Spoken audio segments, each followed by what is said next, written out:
Hello दोस्तों। तो चलिए आज बात करते हैं हम पिट्यूटरी ग्लैंड के बारे में। ठीक है। पिट्यूटरी ग्लैंड उसकी स्ट्रक्चर कुछ ऐसी होती है जो कि आप यहाँ देख रहे हैं। ये मैंने पहले ही बना के रखी है ताकि वीडियो ज़्यादा लंबा नहीं हो जाए, इसलिए। ठीक है। तो आइए अपन अब डायग्राम से समझते हैं पिट्यूटरी ग्लैंड की जो एनाटॉमिकल स्ट्रक्चर है उसके बारे में। तो वो देखने से पहले अपन देख लेते हैं ये पाया कहाँ से कहाँ जाता है, पिट्यूटरी ग्लैंड कहाँ पाई जाती है। तो इसकी लोकेशन होती है वो होती है सेला टर्सिका। सेला टर्सिका सेला टर्सिका एक लोकेशन है जो कि ब्रेन में प्रेजेंट होती है, मतलब स्कल के जस्ट बिलो। ठीक है। स्कल के अंदर एक दबा हुआ पोर्शन पाया जाता है जिसको सेला टर्सिका कहते हैं, बोन के अंदर। ठीक है। वहाँ पे पिट्यूटरी ग्लैंड प्रेजेंट होती है जस्ट बिलो द हाइपोथैलेमस। ये हाइपोथैलेमस है ऊपर जो दिख रहा है। एंड देन ये जो है ये पूरा पिट्यूटरी ग्लैंड है। इसकी दो लोब्स है। One is the interior pituitary gland and second is posterior pituitary gland. दो पार्ट होते हैं जो कि पिट्यूटरी ग्लैंड के हैं। और हाइपोथैलेमस से पिट्यूटरी ग्लैंड के जो दोनों पार्ट है, पिट्यूटरी ग्लैंड जिस पोर्शन से या जिस स्ट्रक्चर से हाइपोथैलेमस से जुड़ी होती है उसको इन्फंडिबुलम बोलते हैं। ठीक है। और दोनों पोर्शन के बीच में या दोनों लोब्स के बीच में एक स्ट्रक्चर पाई जाती है जिसका कोई वर्क नहीं होता है। ठीक है। जिसको बोलते हैं पार्स इंटरमीडिएट। ठीक, ये नॉन फंक्शनल होता है, ओनली ये दोनों को एक दूसरे से कनेक्ट करके रखने का वर्क करता है। अब बात करते हैं डायमीटर के बारे में। इसका डायमीटर कितना होता है? इसका डायमीटर होता है 1 सेंटीमीटर। ठीक है। और इसका वेट होता है लगभग 0.5 ग्राम। ठीक है। Weight 0.5 gram, diameter 1 centimetre and location sella turcica just below hypothalamus. मतलब कि हाइपोथैलेमस के जस्ट नीचे सेला टर्सिका में ये पिट्यूटरी ग्लैंड प्रेजेंट होती है। अब बात करते हैं इससे रिलीज होने वाले एंजाइम्स के बारे में। ठीक है। तो जो पिट्यूटरी ग्लैंड है इसके दोनों लोब से अलग अलग टाइप के एंजाइम रिलीज होते हैं। तो बात करते हैं एंटेरियर पिट्यूटरी की, एंटेरियर पिट्यूटरी ग्लैंड। ठीक है। तो इससे रिलीज होने वाले एंजाइम कौन कौन से? तो मेनली इससे 5 टाइप के एंजाइम रिलीज होते हैं। ठीक है। कौन कौन से हैं? One, growth hormone. ठीक है। फर्स्ट वाला है ग्रोथ हार्मोन। सेकंड है थायराइड स्टिमुलेटिंग हार्मोन या जिसको बोलते हैं TSH। ठीक है। थर्ड है ACTH, एडिनो कोर्टिकोट्रोपिक हार्मोन। ठीक है। फोर्थ है प्रोलेक्टिन हार्मोन, प्रोलेक्टिन हार्मोन जो मिल्क सिक्रेशन या मिल्क फॉर्मेशन में लैक्टेशन पीरियड में वर्क करता है, काम आता है। 5 नंबर पे है gonadotropic hormone, gonadotropic hormone. Gonadotropic में 2 टाइप के हार्मोन आते हैं। एक तो आता है FSH, follicle stimulating hormone, and एक आता है ल्यूटिनाइजिंग हार्मोन। ये 2 टाइप के हार्मोन इसके गोनेडोट्रोपिक हार्मोन के अंदर आते हैं। ठीक है। तो ये बात हो गई एंटेरियर पिट्यूटरी ग्लैंड की। देन बात करते हैं पोस्टीरियर पिट्यूटरी ग्लैंड से रिलीज होने वाले हार्मोन। तो इससे मेनली 2 टाइप्स के हार्मोन रिलीज होते हैं ओनली। पहला है ऑक्सीटोसिन हार्मोन। ठीक है। सेकंड है ADH hormone, anti diuretic hormone. और ऑक्सीटोसिन हार्मोन लेबर पीरियड में वर्क काम आता है। और ADH हार्मोन जो आपका यूरिन फॉर्मेशन वगैरह में या वाटर की जो इंटेंसिटी होती है बॉडी के अंदर उसके फंक्शनिंग में या उसके लेवल को बनाए रखने के लिए ADH हार्मोन जो एंटी डाययूरेटिक हार्मोन है वो वर्क करता है, काम आता है। ये हो गए इससे रिलीज होने वाले एंजाइम हॉर्मोन्स। ठीक है। और इन हार्मोन की कमी या ज़्यादा बॉडी के अंदर इनका लेवल इम्बेलेंस होने की वजह से बहुत सारी डिजीज बॉडी के अंदर देखी जाती है। And main thing that oxytocin और ADH हार्मोन ये पोस्टीरियर पिट्यूटरी ग्लैंड में बनते नहीं है, हाइपोथैलेमस से रिलीज होते हैं। ये यहाँ पे स्टोर होते हैं और जब बॉडी में रिक्वायरमेंट होती है इन हार्मोन की तब ये यहाँ से रिलीज होके जाते हैं। ठीक है। ओनली यहाँ पे स्टोर रहते हैं, फॉर्मेशन इनका कहीं और होता है। हाइपोथैलेमस से रिलीज होकर ये पिट्यूटरी ग्लैंड में या पोस्टीरियर पिट्यूटरी ग्लैंड में स्टोर होकर रहते हैं और जब ज़रूरत पड़ती है तभी बॉडी की टारगेट सेल तक पहुंचाए जाते हैं। ठीक है, आया समझ में यहाँ तक। इसके बाद बात करते हैं कि पिट्यूटरी ग्लैंड जो ये फंक्शन कैसे करती है, हाउ कैन दे फंक्शन। ठीक है, तो ये इसके फंक्शन के बारे में बात करते हैं, फंक्शन ऑफ पिट्यूटरी ग्लैंड। तो पिट्यूटरी ग्लैंड के फंक्शन के लिए सबसे इम्पोर्टेंट बात, सबसे इम्पोर्टेंट वर्क अगर कोई करता है तो वो हाइपोथैलेमस है। हाइपोथैलेमस ही वर्क करवाने का काम करता है। हाइपोथैलेमस फर्स्ट, हाइपोथैलेमस सीक्रेट करता है रिलीजिंग हार्मोन, रिलीजिंग हार्मोन।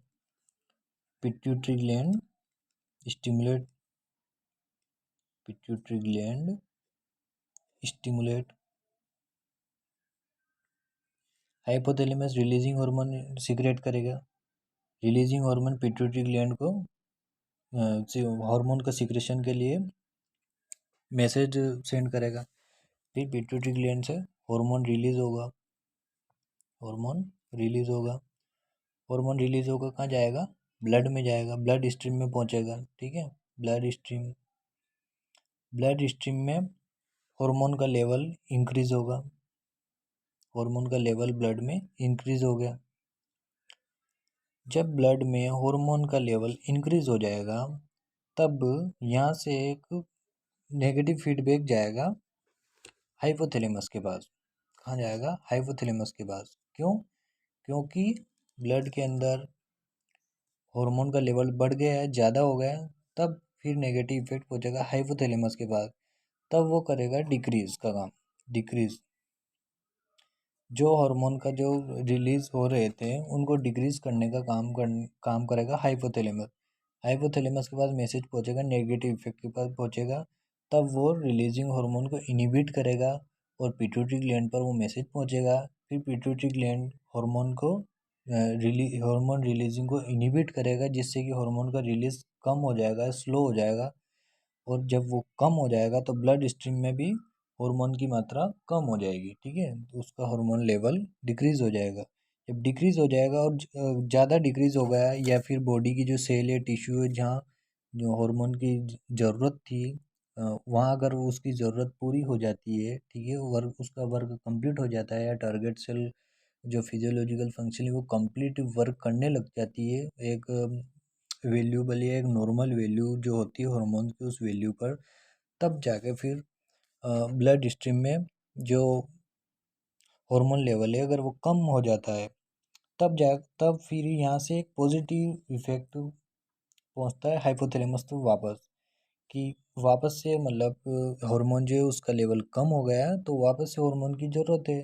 तब वापस से यहाँ पे वो एक फंक्शन, ये वापस मैसेज पहुँचेगा और हाइपोथैलेमस वापस रिलीजिंग हार्मोन सीक्रेट करेगा, जिससे पिट्यूटरी ग्लैंड स्टिमुलेट होगी, वापस हार्मोन रिलीज होगा और ब्लड स्ट्रीम में वापस हार्मोन का नॉर्मल अमाउंट है, जितना भी आवश्यकता है, जितनी ज़रूरत है उसके अकॉर्डिंग यहाँ पे हार्मोन रिलीज होगा और ब्लड स्ट्रीम में वापस हार्मोन आ जाएगा। फिर वापस साइकिल स्टार्ट हो जाएगी। यही साइकिल रिपीटेडली चलती रहती है। हाइपोथैलेमस रिलीजिंग हार्मोन स्टिमुलेट करेगा, पिट्यूटरी ग्लैंड स्टिमुलेट होगी, हार्मोन रिलीज करेगी, हार्मोन ब्लड में जाएगा, ब्लड से फिर ब्लड स्ट्रीम में, ब्लड स्ट्रीम से फिर वो जहाँ उसका टारगेट ऑर्गन है, टिश्यू है, सेल है, वहाँ पर वो हार्मोन पहुँचेगा, उसका वर्क करेगा। अगर ब्लड स्ट्रीम में ज़्यादा हार्मोन बच रहा है तो नेगेटिव इफेक्ट पहुँचेगा। फिर हाइपोथैलेमस इनिबिट करेगा पिट्यूटरी ग्लैंड को, और हाइपोथैलेमस पिट्यूटरी ग्लैंड से जो हार्मोन रिलीज हो रहे हैं उनकी मात्रा को कम करेगा। अदरवाइज अगर हार्मोन ब्लड में ज़्यादा हो रहे हैं या ज़्यादा कम हो गया है, नॉर्मल अमाउंट से कम हो गया है, तब एक पॉजिटिव इफेक्ट पहुंचेगा हाइपोथैलेमस, पिट्यूटरी ग्लैंड, हाइपोथैलेमस के पास। हाइपोथैलेमस डिक्रीज करेगा पिट्यूटरी ग्लैंड की स्टिमुलेशन को, हार्मोन की, हार्मोन डिक्रीज होगा, ब्लड स्ट्रीम में हार्मोन का लेवल डिक्रीज होगा। फिर यही ये साइकिल वापस कंटिन्यूटी बनी रहती है, और इस तरह से पूरी तरह से ये साइकिल इसकी फंक्शन की चलती रहती है। इस तरह से पिट्यूटरी ग्लैंड से हार्मोन रिलीज होते हैं और टारगेट ऑर्गन तक पहुंचते हैं, और ये साइकिल कंटिन्यूअसली चलता रहता है। ठीक है बच्चों, दोस्तों आज अपन ने देखा है पिट्यूटरी ग्लैंड के बारे में, अच्छे से समझ में आया होगा मेरे ख्याल से। एक बार और इसका रिपीट देखते हैं अपन। ये हाइपोथैलेमस है, हाइपोथैलेमस होता है पियर से हाइपोथैलेमस जो है पियर शेप होता है, कैसा होता है, पियर शेप, मटर के दाने के समान होता है, ठीक है। यह हाइपोथैलेमस होता है। हाइपोथैलेमस में इंटीरियर और पोस्टीरियर पिट्यूटरी की दो लोब्स पाए जाते हैं जो कि इन्फंडिबुलम स्ट्रक्चर से जुड़े हुए रहते हैं हाइपोथैलेमस से, ठीक है। और इनके बीच में, दोनों लोब्स के बीच में फास्ट इंटरमीडिएट पाया जाता है जो कि नॉन फंक्शनल होता है। डायमीटर 1 सेंटीमीटर होता है, वेट 0.5 ग्राम होता है और लोकेशन होती है सेला टर्सी का जस्ट बिलो द हाइपोथैलेमस, ठीक है। और एंटेरियर पिट्यूटरी ग्लैंड से 5 hormone, growth hormone, thyroid stimulating, adrenocorticotropic hormone, prolactin hormone, gonadotropic hormone. Gonadotropic में 2 टाइप्स के होते हैं, फॉलिकल स्टिमुलेटिंग जो फॉलिकल के स्टिमुलेशन में वर्क करते हैं, luteinizing hormone, and posterior pituitary gland में ऑक्सीटोसिन एंड एडीएच, ठीक है। ये 2 टाइप्स के हार्मोन प्रेजेंट होते हैं, स्टोर होते हैं यहाँ पे, और यहाँ से फिर एक स्पेसिफिक टाइम पर ये इनको टारगेट ऑर्गन तक पहुँचाया जाता है रिलीजिंग के थ्रू। इसका पिट्यूटरी ग्लैंड का फंक्शनिंग इस तरह से होती है, हाइपोथैलेमस से सीक्रेट होते हैं रिलीजिंग हार्मोन, ठीक है, जो कि पिट्यूटरी ग्लैंड को स्टिमुलेट करते हैं। हार्मोन रिलीज होता है पिट्यूटरी ग्लैंड से, जो भी हार्मोन है वो रिलीज होते हैं जहाँ पे जो हार्मोन की ज़रूरत होती है बॉडी की फंक्शन के लिए, वहाँ पे वो पहुँचता है टारगेट ऑर्गन तक। जब उसका वर्क ख़त्म हो जाता है तब उसको इनहिबिट करने के लिए नेगेटिव इफेक्ट पहुँचता है। और अगर वर्कलोड ज़्यादा होता है, हार्मोन की ज़्यादा ज़रूरत होती है या कोई इंजरी हो जाती है, उस कंडीशन में फिर पॉजिटिव इफेक्ट पहुँचता है।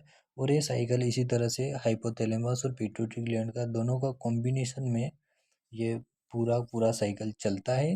और इस तरह से पिट्यूटरी ग्लैंड से growth hormone, thyroid stimulator, adrenocorticotropic hormone और बहुत सारे हार्मोन जो हैं ये सारे रिलीज होते हैं, इनहिबिट होते हैं, और यही इसका पूरा फंक्शन वर्क करता है।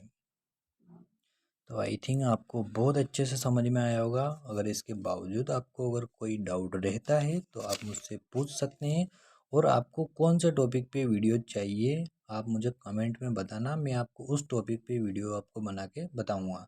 अदरवाइज़ अब नेक्स्ट हम इन हार्मोन की कमी या ज़्यादा अधिकता की वजह से बॉडी की फिजियोलॉजिकल फंक्शनिंग में जो अलग अलग टाइप के डिजीज़ होते हैं, उन डिजीज़ के बारे में हम पढ़ेंगे। फर्स्ट क्लास में अपन ने एंडोक्राइन सिस्टम के बारे में पढ़ा था, उसी का पार्ट था, इससे रिलेट था पिट्यूटरी ग्लैंड से, इसलिए पिट्यूटरी ग्लैंड के बारे में आज अपन ने डिस्कस किया। यह आपके एनाटॉमी में भी काम आएगा, एनाटॉमी फिजियोलॉजी में, एमएस नर्सिंग वगैरह में काम आएगा, ठीक है। एंड देन आप किसी भी मेडिकल फील्ड की प्रिपरेशन कर रहे हैं तो उसमें आपको बहुत अच्छा सपोर्ट मिलेगा इससे। और हम एमएसएन सेकंड ईयर के लिए जो एंडोक्राइन सिस्टम है उनमें अलग अलग टाइप की जो डिजीज़ हैं उनको 1 बाय 1 करके अब कल से पढ़ेंगे, ठीक है। तो आपका कल से टॉपिक स्टार्ट होंगे डिजीज़ के, जो कि एंडोक्राइन सिस्टम की डिजीज़ है अलग अलग, ठीक है। तो आपको आज ये अच्छे से समझ में आया होगा। अगर कोई भी प्रॉब्लम रहती है या कोई इश्यू है तो आप मुझे कमेंट बॉक्स में बता सकते हो। और अगर आपको कोई किसी टॉपिक पे, पर्टिकुलर टॉपिक पे वीडियो चाहिए तो आप मुझे कमेंट में लिखना, मैं आपको वीडियो प्रोवाइड कराऊंगा। Thank you.